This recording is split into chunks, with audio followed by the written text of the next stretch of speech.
Então, relembrando, populações são grupos de indivíduos de uma mesma espécie que estão no mesmo lugar ao mesmo tempo. Lembrando que tanto esse lugar, essa região ou área geográfica, quanto o tempo vão ser definidos por quem está fazendo o estudo.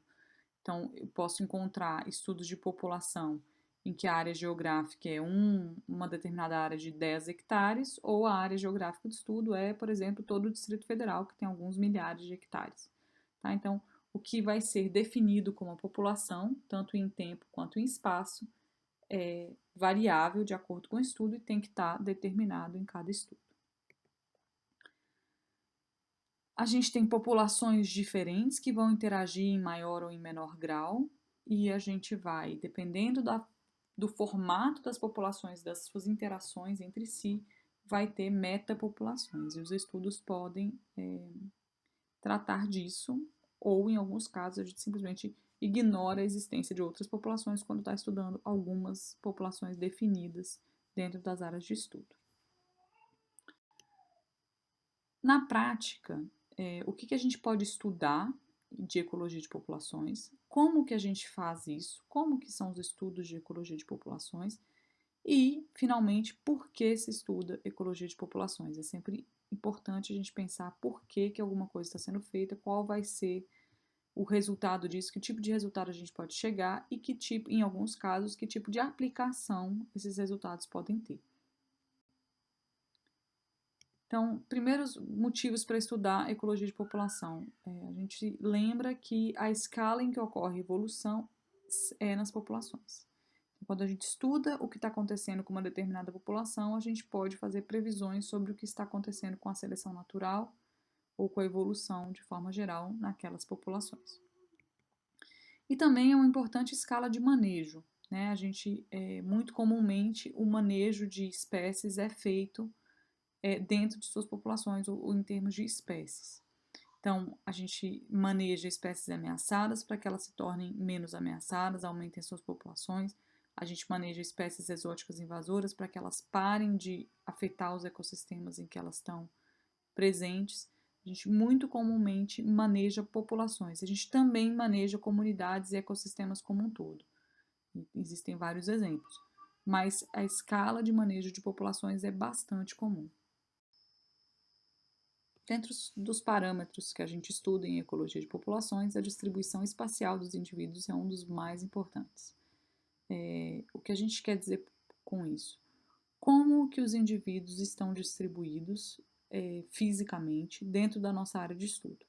Existem 3 grandes padrões, claro que existem, cada população vai se distribuir mais ou menos perto de um desses padrões, eles são extremos de um contínuo, obviamente, mas são 3 formas bem diferentes entre si. Então, é o padrão agrupado, quando os indivíduos de uma mesma espécie tendem a estar mais próximos um do outro do que distantes. O oposto disso seria o padrão uniforme, em que a distribuição dos indivíduos é a máxima distância possível entre eles, certo? Então, os indivíduos estão evitando um ao outro. Existem padrões randômicos ou aleatórios, quando a gente não consegue nem ver se esses indivíduos tendem a ficar mais agrupados ou mais uniformemente distribuídos, ou seja, mais distantes entre si. O que determina a distribuição espacial dos indivíduos nas populações, obviamente, além da espécie que a gente está estudando, são as interações bióticas entre os indivíduos dessa espécie e as condições ambientais. Então, eu vou dar alguns exemplos que nos ajudam a entender, por exemplo, por que os indivíduos de uma população tendem a ficar agrupados. Por exemplo, quando os recursos que eles precisam são agrupados. Então, se a gente pensar em plantas, se eu tenho manchas de solo com determinados tipos de nutrientes ou determinadas características que favorecem os indivíduos daquela espécie, a tendência é que eles fiquem agrupados. Então, num campo de murundum, por exemplo, no cerrado, as áreas dos murundus, que são mais altas, tendem a ter maior densidade de árvores, porque o solo do campo é muito raso e não suporta árvores. Então, as árvores tendem a se agrupar nessas áreas de murundus, por exemplo. Para animais, a gente pode pensar em recursos como água, ou sombra, ou alimento, certo? Isso vai fazer os organismos ficarem mais agrupados entre si. O que leva à distribuição uniforme, geralmente, é a competição entre os indivíduos. Então, tanto indivíduos sésseis como as plantas, você tem uma árvore aqui que pode, por exemplo, diminuir a quantidade de nutrientes disponível para os outros indivíduos dessa mesma espécie, de forma que eles não conseguem se estabelecer muito próximos a essa árvore, eles acabam se estabelecendo mais longe desse indivíduo, formando essa distribuição populacional distante um do outro, que a gente vai chamar de uniforme, certo? Existem outros fatores, mas esses são alguns exemplos.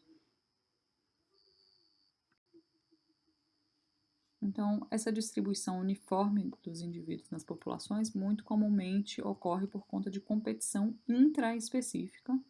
Então, ela é intraespecífica porque ela é dentro da mesma espécie, dentro da mesma população. E essa competição pode ocorrer por duas grandes maneiras, que são descritas: a competição por exploração e a competição por interferência. Então, a competição por exploração é quando, de fato, um organismo usa os recursos, né? Ele vai diminuir, vai causar uma depleção dos recursos que não vão estar mais disponíveis para os outros indivíduos. Então, aquele exemplo que eu dei, se tem uma determinada árvore, ela vai usar os nutrientes, esses nutrientes não vão estar disponíveis próximos daquela árvore. Indivíduos da mesma espécie, que precisam dos mesmos nutrientes, não vão conseguir se estabelecer próximos a esse indivíduo. Então, o indivíduo retira os recursos do meio e, obviamente, isso só vai se tornar um limitante quando o recurso for limitado. Então, quando existe uma determinada limitação de água ou de nitrogênio, por exemplo, uma planta usar essa água, esse nitrogênio, vai tornar isso limitante para outro indivíduo. Quando esse recurso não está sendo usado próximo ao seu limite, isso não vai interferir na ocorrência de outros indivíduos. Mesmo que os indivíduos não usem o recurso do meio, eles podem interferir na capacidade do outro de acessar esse recurso. Então, organismos que defendem territórios, por exemplo, são um exemplo dessa competição por interferência. Por exemplo, um beija-flor que defende às vezes uma árvore inteira como seu território, ele não está usando a árvore inteira para usar os recursos ou para fazer o seu ninho, mas ele impede que outros indivíduos da mesma espécie usem aquela árvore, certo? Então, a gente não necessariamente tem uma redução do recurso, mas a gente tem uma redução da capacidade dos indivíduos de consumir esse recurso. Um outro parâmetro importante para a ecologia de populações é a estrutura populacional. Então, o que é a estrutura populacional? É o número de indivíduos que existe em cada categoria, seja de idade ou de tamanho. Então, qual que é a ideia? Distribuir os indivíduos de uma população em categorias, seja ela de idade ou de tamanho. Já vou explicar em quais momentos faz sentido pensar na idade e quais momentos faz sentido pensar em tamanho. Qual que é a ideia disso? Em cada categoria ou classes de tamanho ou de idade, a gente imagina que os indivíduos vão ter taxas vitais diferentes. E aí, o que são taxas vitais? São sobrevivência, crescimento e reprodução. E no caso de reprodução, eu estou falando tanto da reprodução atual quanto da reprodução futura que aqueles indivíduos podem ter. Então, um filhote de alguns dias de vida não tem reprodução atual, mas ele tem uma possibilidade de reprodução futura. Enquanto que um adulto em idade reprodutiva pode ter tanto reprodução atual quanto futura, dependendo da história de vida de cada espécie. Coisa interessante da gente pensar sobre estrutura populacional é que ela é um retrato da população. Então, ela mostra qual é a quantidade de indivíduos em diferentes idades, e a gente não necessariamente sabe por que isso aconteceu, mas a gente sabe que o que existe hoje é uma consequência do passado. E não é uma garantia, mas é muito provável que a estrutura populacional que tem hoje possa nos indicar o que vai acontecer no futuro. Tá? Então, muitas vezes a gente vê o resultado de coisas passadas, mas a gente não necessariamente vai entender os mecanismos que fizeram aquilo acontecer. Então, eu vou dar alguns exemplos e isso vai ficar mais claro. Então, a estrutura populacional que a gente mais conhece, que a gente aprende e vê inclusive na escola, no ensino fundamental e médio, é a pirâmide etária populacional de pessoas, né, de seres humanos. Muito comumente ela é dividida por sexo, então nesse caso aqui temos homens e mulheres, e aí aqui a gente tem a idade dos indivíduos, né? Então aqui está dividido em classe de 5 anos, então o que a gente está vendo é que tem mais pessoas jovens, muito jovens, né, antes dos 15 anos, do que pessoas mais velhas. E rapidamente a gente imagina que esse tipo de população aqui tem um crescimento rápido, enquanto que essa população aqui, nessa pirâmide etária do meio, por exemplo, teria um crescimento mais lento, porque tem um número de jovens, inclusive menor do que algumas classes da fase adulta, certo? E aqui uma população em que a gente tem um número de jovens visualmente menor do que os indivíduos na fase adulta, isso seria uma população sem crescimento.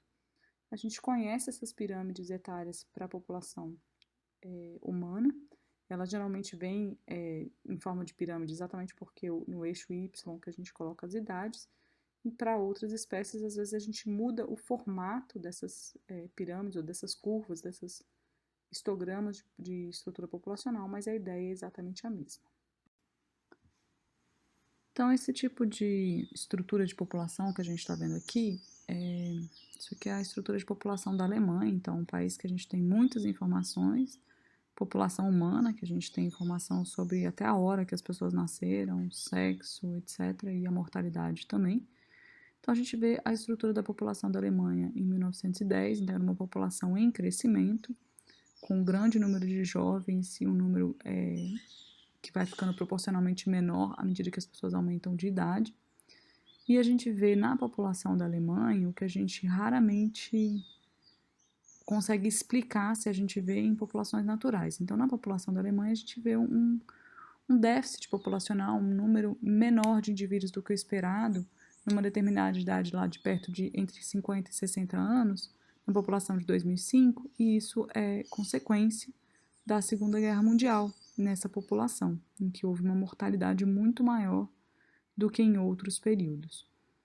Então, quando a gente vê esse tipo de mudança, né, na estrutura de população do que seria esperado se a mortalidade fosse constante, numa população natural, a gente raramente sabe explicar o que aconteceu, a não ser que tenha tido um evento drástico, né, específico, uma inundação, uma enchente, um furacão muito específico que tenha causado muita mortalidade.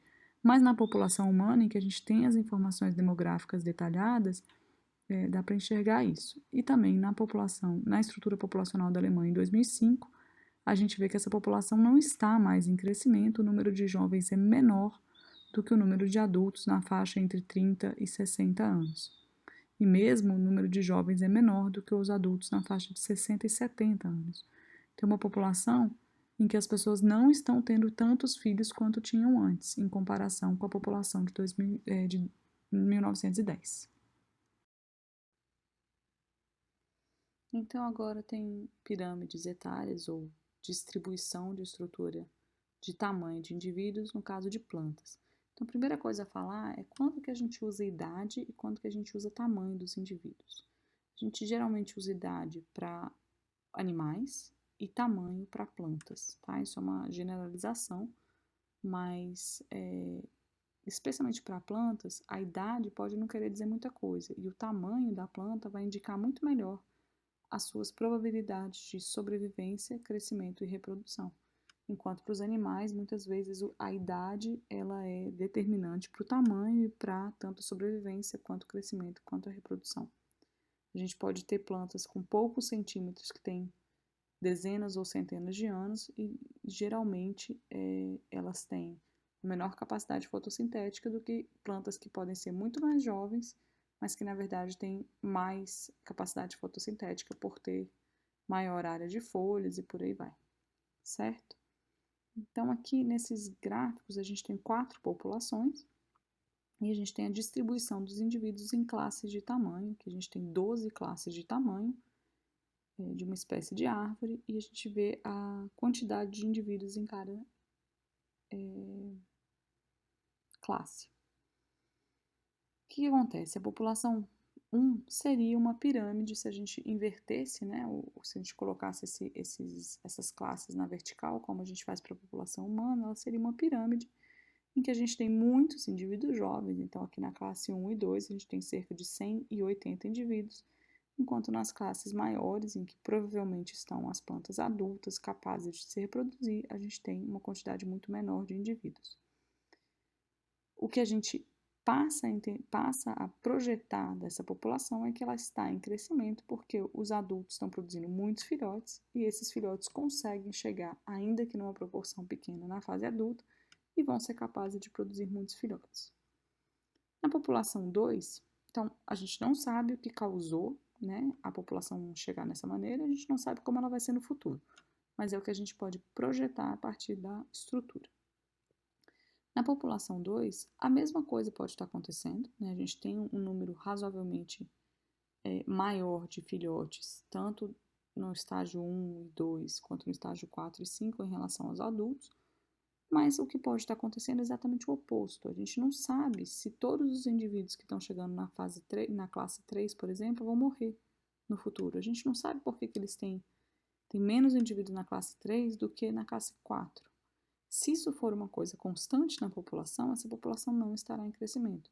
Se isso foi uma vez só que aconteceu e só desta vez muitos indivíduos da classe 3, por exemplo, morreram, talvez o futuro dessa população seja um crescimento populacional que pode ser projetado. Mas o fato é que a estrutura de populações não nos indica ou não nos mostra quais foram os mecanismos para a população chegar até ali. A mesma coisa nos indivíduos da população 3 e 4. Então, essa população 4, por exemplo, eu vou dar um extremo. Ela pode ser de indivíduos adultos que estão bem estabelecidos e que são capazes de se reproduzir e que no próximo ano vão se reproduzir e a população vai voltar a crescer. E todos os indivíduos menores, por exemplo, da classe 1 a 8, podem ter morrido por um evento aleatório que aconteceu uma vez só e não vai mais se repetir nos próximos 200 anos. Certo? Isso pode acontecer? Pode. É mais provável que essa população seja uma população em decrescimento e provavelmente perto da extinção, em que você só tem adultos que não estão conseguindo recrutar indivíduos jovens. Certo? Eu não sei quais são os mecanismos, eu não sei quais são as causas do que eu estou enxergando, mas a partir da estrutura de população eu posso projetar tanto o futuro quanto o passado. Claro que isso tem várias limitações, mas tem vantagens.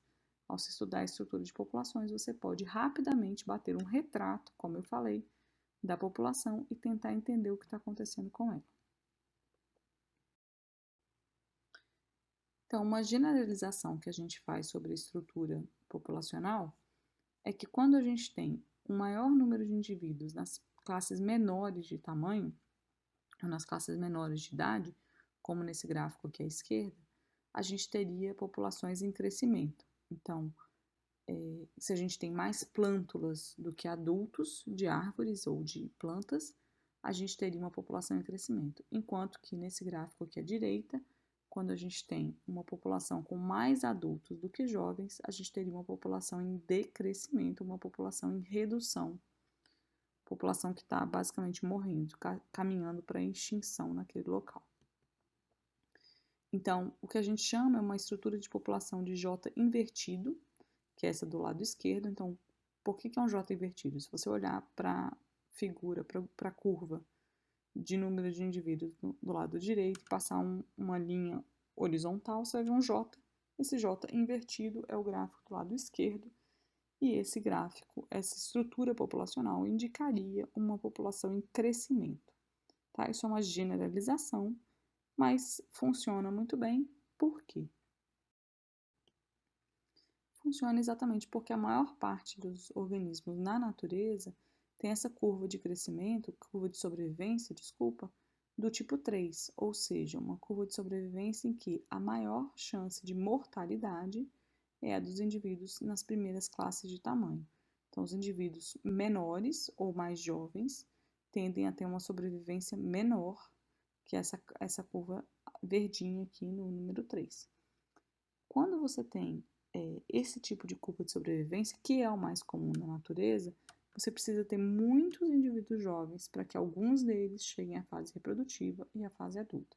Então, uma população em crescimento vai sempre ter muitos indivíduos jovens e menos indivíduos nas classes maiores e já capazes de reproduzir.